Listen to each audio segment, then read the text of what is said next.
Hey everyone, welcome to my channel. So today I'll show you how you can fix your OBS blank screen problem.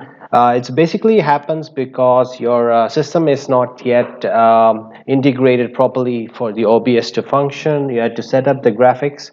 It's easy process. All you have to do is go to the desktop and right click on any part of the desktop and click on display settings. And once you're inside, just click on the display and go to the bottom. You'll see the graphic settings. Just click on the graphic settings, and here you'll have to choose OBS Studio.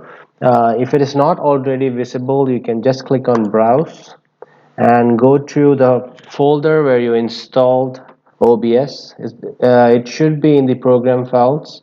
Click on OBS Studio, then go to the bin folder, then 64-bit, and select the OBS and click add.